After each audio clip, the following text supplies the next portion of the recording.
ახალი კვლევის ავტორებმა გამოთვალეს ის დრო, რაც galaktikურ ცივილიზაციას galaktikis კოლონიზებისთვის დასჭირდება. თუ ამ ცივილიზაციის სამიზნე მხოლოდ K და M ჯუჯა ვარსკვლავები იქნება. მათი განცხადებით, ყველა დაბალმასიან ვარსკვლავამდე მისაღწევად galaktikურ ცივილიზაციას 2 მილიონი წელიწადი დასჭირდება. ყველა M ჯუჯის ასათვისებლად და დასასახლებლად საჭიროა დაახლოებით 0.3 სინათლის წლის სიჩქარის ვარსკვლავთშორისი მოგზაურობის უნარი. K ჯუჯებისთვის კი დაახლოებით 2 სინათლის წლის.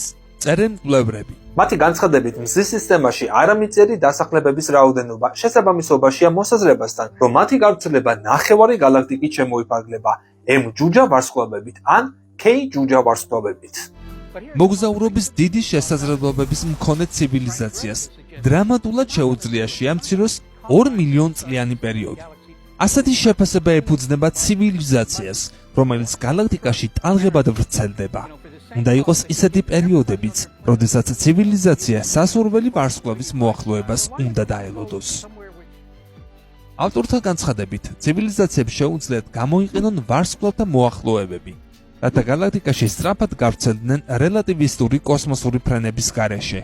მათივე აზრით 2 მილიონ წელიწადში დასახლების სცენარი არარეალური გამოდის. მტკიცებულების არარსებობა არარსებობის მტკიცებულება არ არის.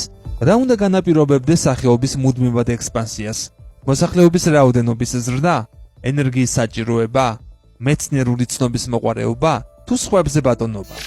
თუმცა ბევრი არაფერი ვიცით იმის შესახებ, ასეთი მასშტაბის galaktikური ექსპანსია ბანალური უნდა იყოს თუ სასურველი ზოგადად ტექნოლოგიურად მოწინავე ცივილიზაციებისათვის. თანამედროვე კაცობრიობის ისტორია მხოლოდ მე-4 მილიონ წელს ითვლის. სოფლის მეურნეობას ჯერ მხოლოდ 10,000 წელიწადია, რაც ვიყენებთ და კოსმოსში პირველი ნაბიჯები მხოლოდ რამდენიმე 10 წლეულის წინ გადავდგით. მოტივები, რომლებიც გვიბიძგებს და აზროვნების ჩარჩო, რომელიც გვიხელმძღვანელებს, ჯერ ზუსტად არ არის დროში გამოცდილი. ავტორთა განცხადებით, სხვა ცივილიზაციათა გაფართოების ნიშნების ზებნა მაინც ღირს და ჩვენივე სამიზნე დაბალმასიანი ვარსკვლავები უნდა იყოს.